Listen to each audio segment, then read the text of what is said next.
Welcome to PCM corner. तो आज इस वीडियो में हम लोग शुरू करेंगे क्लास 9 का चैप्टर 8 क्वाड्रिलेटरल। तो सबसे पहले जो आज आपका क्वाड्रिलेटरल का पहला वीडियो है, इसमें हम लोग पढ़ेंगे आज की क्वाड्रिलेटरल किसको कहते हैं, क्वाड्रिलेटरल कितने टाइप्स के होते हैं, वर्टिसेस क्या होता है, डायगोनल क्या होता है, सभी चीज़ आज हम लोग क्वाड्रिलेटरल के बारे में जानेंगे। ठीक है। देन सेकेंड वीडियो में हम लोग जानेंगे कि कितने थ्योरम्स हैं जिन पे हमको क्वेश्चन सॉल्व करना है एक्सरसाइज 8.1 के। ठीक है। तो सबसे पहले आज हम लोग क्वाड्रिलेटरल को थोड़ा डिटेल में पढ़ेंगे कि पहले क्वाड्रिलेटरल होता क्या है। तो जो पहला पॉइंट है कि सबसे पहले कोई भी जो चार स्ट्रेट लाइन से कोई फिगर अगर बनती है, कितने स्ट्रेट लाइन से, चार स्ट्रेट लाइन से कोई क्लोज फिगर अगर हम फॉर्म कर रहे हैं तो इसको बोला गया क्वाड्रिलेटरल। क्या बोला गया? क्वाड्रिलेटरल। जैसे कि चार स्ट्रेट लाइन है A B B C C D और ए डी, तो चार स्ट्रेट लाइन से मिलके जो फिगर बनता है उसको हम बोलते हैं क्वाड्रिलेटरल। क्या बोलते हैं?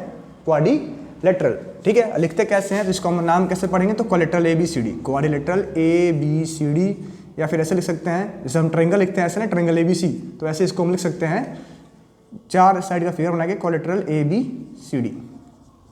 ठीक है। या फिर शॉर्ट फॉर्म में कहीं लिखा जाता है कि quadrilateral, quadrilateral A B C D.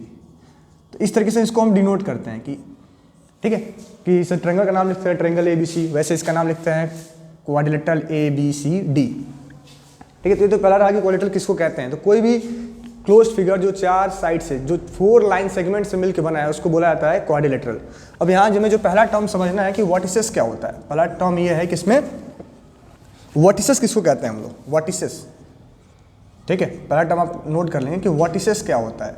तो जो ये पॉइंट्स हैं, पॉइंट ए यहाँ से दो लाइन गया है ए बी और ए डी, पॉइंट बी यहाँ से दो लाइन गया है ए बी और बी सी, पॉइंट सी यहाँ से भी दो लाइन गया है सी डी और बी सी बी, और पॉइंट डी यहाँ से भी दो लाइन गया है ए डी और बी सी। तो जो ये चार पॉइंट्स हैं, पॉइंट ए बी सी और डी, इन चारों को हम बोलते हैं वर्टिसेस। क्या बोलते हैं? वर्टिसेस। ठीक है। देन सेकेंड चीज़ हमें जो इसको समझना है कि साइड्स क्या होती हैं, साइड्स। ठीक है। तो जो चार लाइन सेगमेंट हैं, जैसे पहला लाइन सेगमेंट है A B, line segment A B, line segment B C, line segment C D and line segment A D, ये क्या है? तो इनको हम बोलते हैं साइड्स ऑफ द क्वाड्रिलेटरल। जिन चार साइड से मिलकर क्वाड्रिलेटरल बनाया गया है उन चारों साइड्स को हम बोलते हैं sides of the quadrilateral. Then जो थर्ड पॉइंट समझना है हमें, डायगोनल। क्या समझना है कि डायगोनल क्या होते हैं, और diagonals, diagonals of the quadrilateral. देखिए सब जानना क्यों जरूरी है, क्योंकि जब अभी आप क्वेश्चन सॉल्व करेंगे तो सीधा इनका टर्म लिखना होगा, तो हमें पता होना चाहिए कि हम डायगोनल किसको कहते हैं। तो डायगोनल्स ऑफ द क्वाड्रिलेटरल का मतलब क्या है कि जो ये पॉइंट्स हैं, ये अगर इनको हम ज्वाइन कर रहे हैं ना, ए बी से डी जो लाइन, और ये ए सी, इनको बोला जाता है डायगोनल्स। क्या बोला जाता है? डायगोनल्स। थोड़ा सा सही बना लेंगे। ये ए सी, ये क्या है? तो डायगोनल है। तो किसी भी क्वाड्रिलेटरल में दो डायगोनल होते हैं, डायगोनल बी डी और डायगोनल ए सी। अब इनका नाम कुछ भी हो सकता है। तो किसी भी क्वाड्रिलेटरल में कितने डायगोनल हैं? तो दो डायगोनल हैं, diagonal A C and diagonal B D. ठीक है। तो डायगोनल क्या हो गया? A C and B D, यानी कि ऐसी लाइन सेगमेंट जो अपोजिट वर्टिसेस को ज्वाइन करती है उसको हम बोलते हैं डायगोनल्स। क्या बोलते हैं? डायगोनल्स। यानी चौथा पॉइंट जो हमें समझना है कि एडजेसेंट साइड क्या होता है। एडजेसेंट साइड ये क्या होता है? Adjacent sides. ठीक है। तो देखिए, तो अभी तो हम लोग फिलहाल क्वाड्रिलेटरल के बारे में जान रहे हैं। तो एडजेसेंट साइड्स का मतलब होता है कि जो जिनका वर्टिसेस कॉमन होता है, ऐसे दो लाइन सेगमेंट जिनका वर्टिसेस क्या हो? कॉमन हो। जैसे line A B and A D, ये क्या है? एडजेसेंट साइड है। जैसे line B C and A B, ये भी क्या है? तो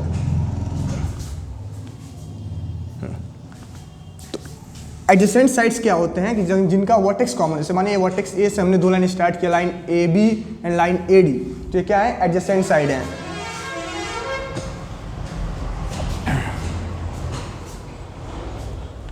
तो एडजेसेंट साइड्स हम समझेंगे कि एडजेसेंट साइड क्या होता है डायगोनल के बाद।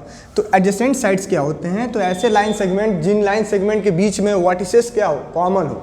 जैसे कि वर्टेक्स ए से दो लाइन जा रही हैं ए बी और ए डी, तो ये दोनों क्या हैं? एडजेसेंट साइड्स हैं, A B and A D, ये दोनों क्या हैं? एडजेसेंट साइड्स हैं। इसी तरह वर्टेक्स बी से ए बी और बी सी, तो ये भी क्या है? तो A B and B C भी क्या है? तो एडजेसेंट साइड्स हैं, क्योंकि इनमें वर्टेक्स बी कॉमन है। यानी जो लाइंस लगातार आती हैं इनको बोला जाता है एडजेसेंट साइड्स। क्या बोला जाता है? Adjacent sides. देन हमें जो पांचवा टॉपिक समझना है, ये हमें जानना है कि अपोजिट साइड्स क्या होते हैं। अपोजिट अपोजिट साइड्स किसको कहते हैं, ठीक है। तो देखिए अपोजिट साइड्स का मतलब है कि जो सामने वाली साइड्स हैं इनको बोला जाता है अपोजिट साइड। जैसे कि ए बी की अपोजिट क्या है, डी सी है, ए डी की अपोजिट क्या है, बी सी है। तो जो सामने वाली साइड्स हैं इनको हम बोलते हैं अपोजिट साइड। क्या बोलते हैं, अपोजिट, सामने सामने। ए बी की opposite C D, A D की अपोजिट बी सी, ठीक है। तो ए बी किसके अपोजिट होगा, ए बी अपोजिट है सी डी के एंड ए डी अपोजिट है बी सी के, दोनों एक दूसरे के अपोजिट साइड्स हैं, ठीक है। तो देन आता है कॉन्जिक्यूटिव एंगल्स। अगला जो टर्म हमें सीखना है कि कॉन्जिक्यूटिव एंगल क्या होता है, कॉन्जिक्यूटिव एंगल्स। तो कॉन्जिक्यूटिव एंगल्स का मतलब ये है कि ये जैसे angle A consecutive angle B के लगातार आने वाले, A B, A D, B C कह लें, यानी जो लगातार आते हैं इनको हम बोलते हैं कॉन्जिक्यूटिव एंगल्स, या फिर कह सकता है कि एडजेसेंट एंगल्स। कॉन्जिक्यूटिव भी कह सकते हैं आप और एडजेसेंट भी कह सकते हैं, दोनों का नाम एक ही है, कॉन्जिक्यूटिव एंगल कह लें या फिर एडजेसेंट एंगल कह लें, एडजेसेंट एंगल्स, ठीक है। देन 7th पॉइंट जो हमें समझना है क्वाड्रिलेटरल के बारे में, अपोजिट एंगल। तो अपोजिट एंगल का मतलब है कि सामने सामने वाले angle, opposite angle, opposite angles. Opposite angles क्या होते हैं, ठीक है। तो अपोजिट एंगल का मतलब है कि आमने सामने, एंगल ए के अपोजिट एंगल सी है, एंगल डी के अपोजिट एंगल बी है, ए के अपोजिट सी और डी के अपोजिट बी, तो इनको हम बोलते हैं अपोजिट एंगल्स, ठीक है। तो फिलहाल आप इनको नोट कर लें, क्योंकि देन हम लोग पढ़ेंगे कि angle sum property of quadrilateral, angle A के अपोजिट एंगल सी था, एंगल बी के अपोजिट एंगल डी था। तो ये कुछ टर्म्स थे क्वाड्रिलेटरल के बारे में, वो दोबारा हम लोग रिपीट कर लेंगे। क्वाड्रिलेटरल क्या होता है कि कोई भी 4 स्ट्रेट लाइन से बना हुआ क्लोज फिगर, उसको हम बोलते हैं क्वाड्रिलेटरल, जिसमें 4 वर्टिसेस होते हैं, vertex A B C and D, 4 ही साइड होते हैं और 4 ही एंगल होते हैं। 4 साइड कौन कौन से हैं, तो A B, B C, C D, A D, और 4 एंगल कौन कौन से हैं, तो angle A, angle B, angle C and angle D, ठीक है। देन आते हैं diagonals, adjacent sides, opposite sides, consecutive angles, opposite angle, ये सब मैंने आपको बता दिया है, ठीक है। देन इसमें हम लोग पढ़ेंगे जो कि काफ़ी इंपॉर्टेंट प्रॉपर्टी है कि जो क्वाड्रिलेटरल के 4 एंगल हैं, इन चारों एंगल का सम कितना होता है। जैसे कि ट्रायंगल में 3 एंगल होते हैं, आप सभी को पढ़ाया गया होगा ट्रायंगल, तो उसमें 3 एंगल होते हैं। ट्रायंगल ऐसे होता है, इस टाइप का शेप होता है, इसके 3 एंगल होते हैं, angle A, angle B and angle C. जब इसमें 3 एंगल हैं, इन तीनों एंगल का सम कितना होता है कि ट्रायंगल के 3 एंगल का सम होता है angle A plus angle B plus angle C, करने पे आता है 180 डिग्री। वैसे ही सेम इसी प्रोसेस से, इसी तरीके से अगर हम क्वाड्रिलेटरल के चारों एंगल का सम करेंगे तो कितना आएगा, हम यही जानना है कि अगर क्वाड्रिलेटरल दिया हुआ है उसके 4 एंगल का हम सम करेंगे तो कितना आएगा। तो आज हम इसको पहले जान लेंगे और इसी पे बेस्ड आपके एक्सरसाइज 8.1 का पहला और दूसरा क्वेश्चन है, ठीक है।